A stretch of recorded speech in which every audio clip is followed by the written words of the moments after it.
Hello and welcome to another tutorial on the YouTube. I really wanted to make another synth, but using wavetable synthesis. Again, using water. It's a weird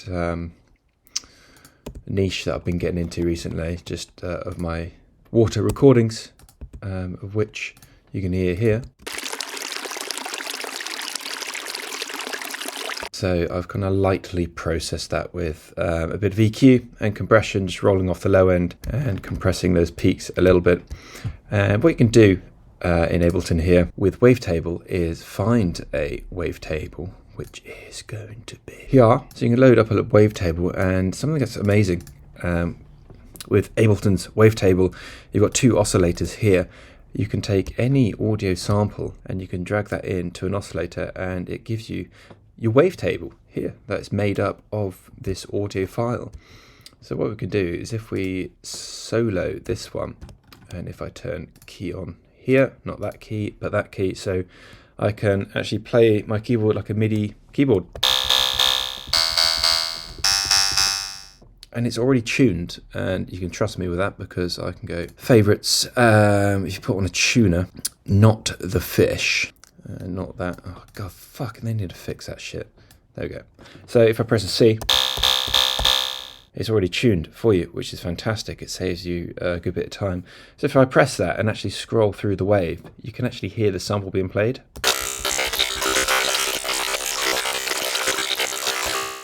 It still retains a bit of that wateriness. So what we can do now is shape that sound, and I want to really make a pluck, a really nice kind of quick, snappy, fast attack thwack. So the first port of call is playing with our amp envelope here. So rather than a long sustain, which would be good for a pad instrument, if we bring that right down and the decay right down, left with a bit of a kind of ticking noise. So let's increase that decay a bit. Let's attenuate it. Let's pull it back until we're happy. Okay, I like it there, but when I'm letting go on my keyboard, it's still playing a bit, so I'm going to turn the release down a little bit to something like that. And then we've already made something out of water using our own wavetable. So let's further manipulate this sound and make it a little bit more interesting. So you can see here, if I'm playing around with the frequency cutoff, I like how it sounds here, but I want it to end here when I'm pressing the key. So what we can do in our wavetable is click matrix, and then what I'm going to do, actually before that, what we're going to do, we're going to click envelope 2. And what we're going to do is replicate what we did with that amplitude envelope, I can't talk again, to something like this. So now that's a bit similar. We're going to click matrix, and then any parameter on your wavetable, you click it, and you'll see here in our matrix view, it's going to highlight it. So if I click resonance here, let's start wiggling that. It says filter 1 res. If I click the frequency, filter 1 frequency. If I click anything else, like this warp button here, it said oscillator 1 warp. So it's fantastic. Whatever you want to map, click it. And now we're going to map that to env2, which is our envelope 2. And what I'm going to do is push this one to the right. So what that means is, if I bring this frequency down, it's going to ping that frequency knob to the right. It's going to open it up just like this. So now we're getting a bit more of a textural sound, which sounds fantastic. So what I'm going to do is bring this frequency down quite drastically, and then turn this modulation quite high up. So when I press that key, it's going to open it up really quickly and close it really fast. And then attenuate it to your taste. There we go. And we've pretty much made a pluck. So let's chuck a bit of reverb on there.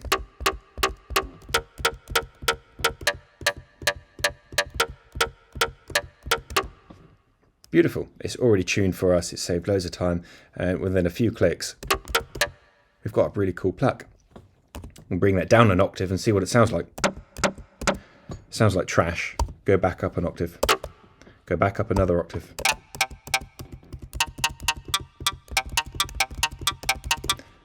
I like that. So let's take it a step further, and let's put an arpeggiator before this wavetable. And when we hit spacebar, play, it should just start playing.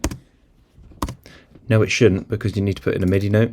So what we're going to do, make a MIDI region, Control J, consolidate that, and we're going to go on C3, because that is middle C.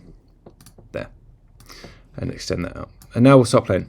And what you can do is, this is quite useful, if you loop that region, even though it's just a boring note by itself, is just keep that playing and keep manipulating the sound until you're happy with something. If you want to go another step further with this wavetable, you've got these other functions down here. You've got warp, which, you know what, I have no idea what it does. You can see it's just stretching that waveform there in our wavetable. You've got fold as well. It's really fun to automate these. Well, not automate them, but then, you know, still modulate them as well. So we're still going to come off envelope 2. So maybe let's see what it sounds like with modulating the warp mode here. So you can see how it's highlighted it. Let's go this way.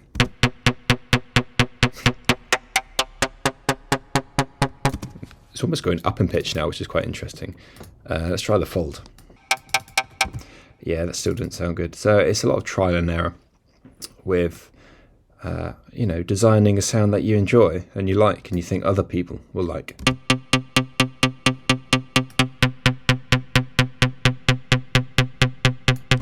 Okay, so I found this what I quite like. I've put the warp to 56 here, as you can see, %, and I've put the modulation to 38. So it's becoming a little bit bassy now, and that's quite nice. It's building a bit of body behind this sound.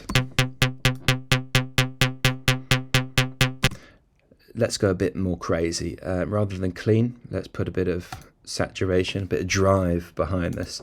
Before I put this up, I'm going to turn my volume down so we can actually hear the drive, rather than just turning up the volume. So now I'm just playing around with the reverb here a little bit and just getting it to taste.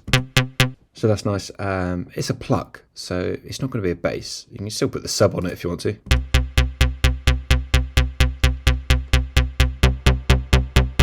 Okay, I actually like that. Make it C minor. What's really fun to play around with is the gate here. So at 100%,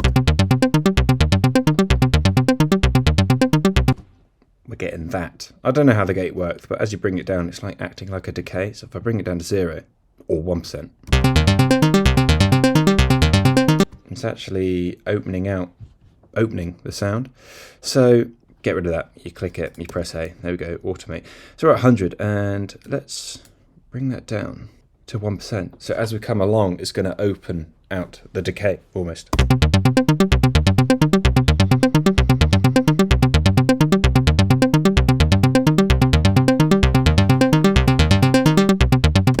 And making the sound move and actually progress is being a bit more interesting. What else can we do?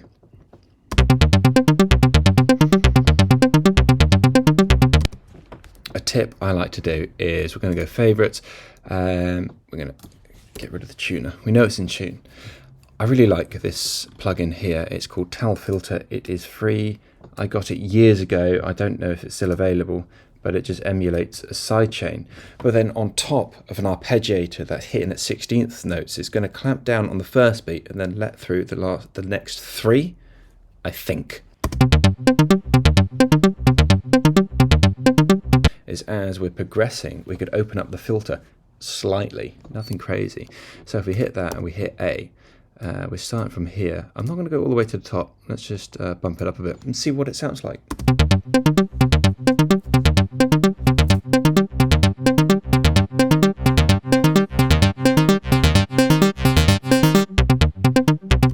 So sidechain, we're going to bring that back to 16ths and roll that one off a bit. And then this is when you can kind of go mental with the reverb, because you know when your kick drum is hitting, that's all it's going to be sounding. Between the next kick drum, you can have all of that lovely reverb.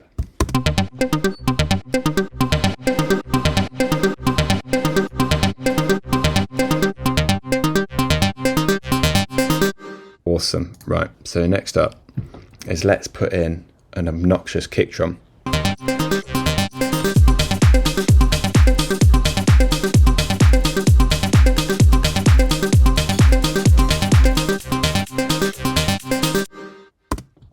And that's how you can make an incredible, unique synthesizer, arpeggiator from your own samples. It doesn't have to be water, and maybe some of these techniques.